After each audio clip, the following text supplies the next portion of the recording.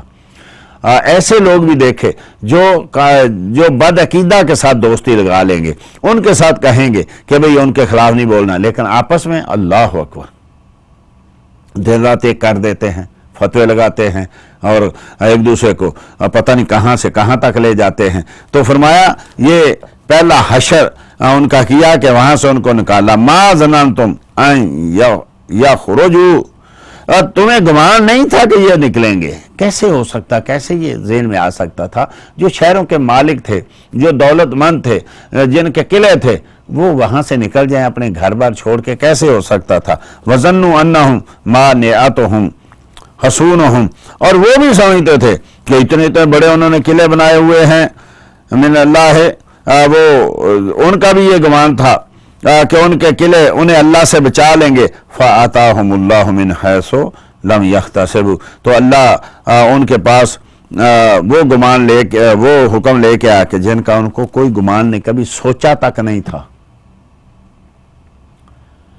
کہ یہ قلعے جو ہم نے بنائے، جو اتنے بڑی بلڈنگیں جو ہم نے بنائی، جو اتنے کئی منزلہ مکانات ہم نے بنائے، کیا ہم ان کو چھوڑ دیں گے؟ کبھی وہم و گمان میں نہیں تھا۔ لیکن جہاں ان کا کوئی وہم و گمان نہیں، رب کریم وہاں سے ان کے لیے حکم لے کے آیا۔ وَقَذَفَ فِي قُلُوبِهِمُ الرُّعْبَ، اور ان کے دلوں میں رعب ڈال دیا گیا مسلمانوں کا، مصطفیٰ کریم صلی اللہ تعالی وسلم کا۔ یخربون بیوتہم، اپنے ہاتھوں سے وہ اپنے گھر تباہ کرنے لگے۔ اب جب وہاں سے نکلنا تھا تو یہی تھا کہ ایک تو ان کو مسلمان استعمال نہ کر سکے، ان کو گرا دو، دوسرا یہ کہ وہاں کی جو اچھی کوئی چیزیں ہیں ان کو بھی اپنے ساتھ لے جائیں، لکڑی اچھی ہے تو وہ لے جائیں، اور چیزیں جو گھر میں لگتی ہیں اگر کوئی اچھی بچتی ہیں توڑنے کے بعد تو وہ ہم ساتھ لے جائیں۔ اپنے ہاتھوں سے ان کو تباہ کر برباد کرتے تھے، اپنے ہاتھوں سے ان کو ویران کرتے تھے، ان گھروں کو گرا رہے تھے۔ وَيَدِيَ الْمُؤْمِنِينَ، اور مومنوں کے ہاتھوں سے، مومنوں نے بھی ان کو گرایا کہ ان ظالموں کے گھروں میں ہم نہیں رہیں گے۔ اور یہ جو اتنے بڑے انہوں نے بنائے ہوئے تھے ان سب کو ملیا میٹ کر دیا گیا۔ فَاعْتَبِرُوا يَا أُولِي الْأَبْصَارِ، او عقل والو، او نگاہ والو، او آنکھوں والو، غور و فکر کرو۔ یہ گھر، یہ محل، یہ قلعے، یہ زمینیں، یہ بلڈنگیں، یہ بنگلے، یہ جب اللہ کا حکم آئے گا تو تمہیں بچا نہیں سکیں گے۔ تمہارے سامنے ان جو یعنی یہ جو پچھلی قومیں ہیں ان کے ساتھ جو ہوا، رب بار بار بیان کرتا ہے اور ہمیں کہتا ہے عقل والو، او اولے الابصار، او نظروں والو، او آنکھوں والو، دیکھو اپنے آپ کو جو ہے سنبھالو ایسے نہ ان بلڈنگوں اور گھروں کے پیچھے اور ان زمینوں اور باغات کے پیچھے اور دنیا کے پیچھے اپنے اللہ رسول کو بھول جانا، بلکہ عبرت پکڑو، اس سے عبرت لو آنکھوں والو۔ ولولا ان كتب اللہ علیہم الجلاء، اور اگر نہ ہوتا کہ اللہ نے ان پر گھر سے اجڑنا لکھ دیا، لعذبہم فی الدنیا، تو ان کو دنیا میں ہی عذاب دیتا۔ یہ بھی بہت بڑا عذاب ہے کہ گھر بار چھوڑ کے نکلنا، اپنے باغات چھوڑ کے نکلنا، نہریں چھوڑ کے نکلنا، چشمے چھوڑ کے نکلنا، جو ساری زندگی آدمی اپنے گھر محل بناتے بناتے گزار دیتا ہے، اب ایسے کسی کے لیے چھوڑ کے نکل جانا کتنا بڑا امتحان ہے۔ اگر اللہ نے یہ نہ لکھا ہوتا تو ان کو دنیا میں اور بہت سے عذاب دینے تھے، جیسے دوسرے بنی قریظہ وغیرہ کو دیے گئے۔ وَلَا فِي الْآخِرَةِ عَذَابٌ النَّارِ، اور یہ تو دنیا کا عذاب ہے، آخرت میں تو آگ کا عذاب ہوگا۔ یہ تو یہاں سے صرف گھر چھوڑنے کا عذاب ہے، اپنی زمینیں چھوڑنے کا، باغات چھوڑنے کا۔ اب پکے ہوئے پھل ہوں تو یہ جن لوگوں کے باغ ہیں ان سے پوچھئے کہ ایسے ہی چھوڑ کے نکلنا کیسا، بنے ہوئے گھر ہوں تو ان لوگوں سے پوچھئے جنہوں نے چھوڑے ہیں کہ یہ کتنا بڑا عذاب ہوتا ہے۔ چھوڑ کے سب نے ایک دن جانا ہی جانا ہے، یہ بھرے گھر چھوڑ کے جانا ہے، یہ پکے ہوئے پھل چھوڑ کے جانا ہے، یہ چلتی ہوئی گاڑیاں چھوڑ کے جانا ہے، جانا سب نے ہے۔ لیکن اسی لیے اللہ کہتا ہے کہ سوچو اس سے پہلے کہ یہ وقت آئے ان کو چھوڑنے کا، اپنے اللہ کو راضی کر لو۔ وَلَا فِي الْآخِرَةِ عَذَابُ النَّارِ، اور آخرت میں ان کے لیے بہت بڑا عذاب ہے۔ ذَلِكَ بِأَنَّهُمْ شَاقُّوا اللَّهَ وَرَسُولَهُ، فرمایا یہ اس لیے کہ وہ اللہ رسول سے کٹے رہے، اللہ رسول سے دور رہے، اور جو اللہ رسول سے کٹا رہتا ہے، دور رہتا ہے، اس کا یہی حشر ہوتا ہے۔ دنیا میں دنیا چھوڑنے کا غم، آخرت میں عذاب جو ہے، دنیا میں اپنے سب کچھ جو ہے تباہ ہوتے دیکھنے کا غم، اور آخرت میں پھر جو ہے وہ یعنی آخرت کا عذاب جو ہے۔ فَمَن يُشَاقِّ اللَّهَ، اور جو اللہ اور اس کے رسول سے جدا رہا، کٹا رہا، پھٹا رہا، دور رہا، فَإِنَّ اللَّهَ شَدِيدُ الْعِقَابِ، تو اللہ جل مجدہ الکریم کا جو عذاب ہے بڑا سخت ہے، اس کی پکڑ جو ہے وہ بڑی سخت ہے۔ اس لیے اس سے پہلے کہ اس کی پکڑ آئے توبہ کر لو، اللہ رسول کی بارگاہ میں جھک جاؤ۔ ما قطعتم من لینۃ، اور وہ درخت جو تم نے کاٹے، او ترکتموہا قائمۃ علی اصولہا، یا ان کی جڑوں پر قائم چھوڑ دیے، فباذن اللہ، تو یہ سب اللہ کی حکم سے ہے، اللہ کی اجازت سے ہے۔ وَلِيُخْزِيَ الْفَاسِقِينَ، اور اس لیے کہ فاسقوں کو رسوا کرے۔ ہوا یہ کہ جب ان کو نکالا نا بنی نذیر والوں کو مدینہ سے، تو کچھ لوگوں نے وہ ان کے باغ جو ہیں وہ کاٹنے شروع کر دیے۔ ایک تو وہاں سے ڈر تھا کہ حملہ نہ ہو، یہ صاف ہو جائیں، دوسرا یہ تھا کہ ان لوگوں کے ظالموں کے ہیں، ان کو کاٹو، ان کے سامنے کاٹو تاکہ ان کو پتہ چلے۔ اور کچھ مومن تھے، کچھ صحابہ کہہ رہے تھے نہیں درختوں کو نہ کاٹو، آخر یہ نکل جائیں گے، درخت تو ہمارے کام ہی آئیں گے نا، اور پھر ویسے بھی درختوں کا کیا قصور ہے۔ تو مومن صحابہ جو تھے وہ دو حصوں میں تقسیم ہو گئے، کچھ کاٹ رہے تھے، کچھ نہیں کاٹ رہے تھے۔ تو یہ دونوں جو تھے یعنی دونوں کے بارے میں اللہ جل مجدہ الکریم نے حکم نازل، دونوں صحیح ہے، درخت کاٹنے والے بھی صحیح ہیں، جنہوں نے نہیں کاٹے وہ بھی صحیح۔ ایسا ہو سکتا ہے کہ دو گروہ ہوں اور دو آپس میں اختلاف کریں، لیکن دونوں حق پہ ہوں، دونوں جو ہیں وہ صحیح ہوں، ایسا ہو سکتا ہے۔ اور یہ آیت کریمہ اس کا واضح ثبوت ہے، بیان ہے کہ رب کریم نے ارشاد فرمایا کہ یہ جنہوں نے درخت کاٹے اور جنہوں نے جلا دیے، اور جو تھے یعنی جنہوں نے نہیں کاٹے، اختلاف ہوگا، دونوں صحیح ہے، دونوں اللہ کی اجازت سے، کاٹنے والے بھی صحیح ہیں، نہ کاٹنے والے بھی صحیح ہیں۔ جو کٹ گئے وہ ان کو غصہ دلانے کے لیے تھے، ان کو عذاب دلانے کے لیے تھا، ان کو اور غمگین کرنے کے لیے تھا، اور جو بچ گئے وہ مسلمانوں کے کام آنے کے لیے تھا، مسلمانوں کو فائدے کے لیے تھا۔ تو یہ جو ہے اللہ جل مجدہ الکریم نے دونوں کو صحیح کہا۔